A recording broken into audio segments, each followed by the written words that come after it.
पूतना को भेजा, अघासुर को भेजा, बकासुर को भेजा, धेनुकासुर को भेजा, इतने राक्षस भेजे, स्वयं क्यों नहीं गया कभी? एक बार कंस ने प्रयास किया था। जब कंस वृंदावन की ओर दृष्टि जैसे ही कंस ने करी तो हमारी किशोरी जी, हमारी, देखो बहुत बढ़िया बात बता रहे हैं, नहीं सुनोगे तो वंचित रहोगे, घिच पिच की सही सुन लियो। हाँ बस नेक्स्ट सुन लियो, थोड़ी देर सुन लो। तो कंस जैसे ही वृंदावन की ओर जाने लगा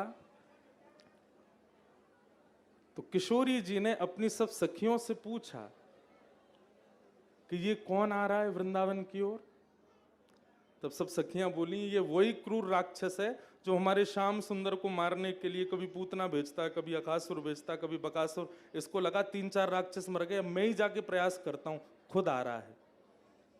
तो किशोरी जी को जैसे ही पता चली कि श्याम सुंदर को पीड़ा देने वाला वो कंस आ रहा है, तो किशोरी जी ने कुछ नहीं किया, केवल अपनी भ्रगुटी टेढ़ी की।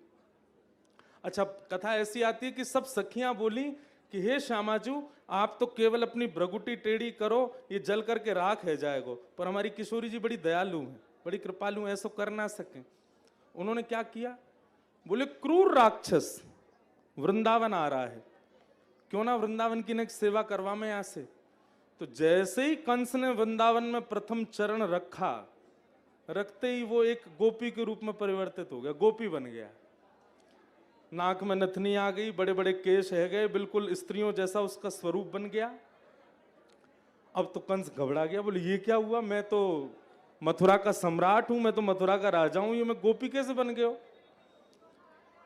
और सुंदर गोपी नहीं बना, ऐसी गोपी बना कि उसको कोई देखना ही नहीं चाहता है। अब जहां भी वो जावे सब लोग उसके रूप की निंदा करें। अब वो वापस भी नहीं जा सकता, क्यों? वहां इतनी बड़ी सेना उसको देख करके उसका मजाक करेगी, उपहास करेगी। तो कंस बेचारा बड़ा परेशान, उसने अपने गुरुजी नारद जी को याद किया। नारद जी प्रकट हुए, खूब हंसे, बोले ए कंस, ये तेरो का हाल है गो? कंस बोला मुझे बचाओ, मैं जीवन में कभी वृंदावन नहीं आऊंगा, पर मुझे बचाओ, मेरा ये स्वरूप ठीक करवाओ। तो श्री नारद जी बोले ये किशोरी जी की अप्रसन्नता का ये फल है कि तुम ऐसे बन गए हो, किशोरी जी को प्रसन्न करो। कंस बोला कैसे होंगी? बोले जाओ प्रणाम करो। कंस ने खूब प्रार्थना करी। किशोरी जी स्वयं तो आई नहीं, पर अपनी किसी सखी को भेज के कहा, बोले कंस से कहो दोबारा कभी वृंदावन आएगा नहीं, पर उससे पहले वृंदावन को क्रूर भर के इसने देखा है, तो उसके लिए वृंदावन की सेवा करके जाए। तो कंस बोला क्या सेवा करनी है मुझे? बोले तुम एक काम करो, ये जितने भी गोपियां हैं ना, इनके घर पर जो गैया हैं, वो जो गोबर करती हैं, उस गोबर को थापने का काम करो।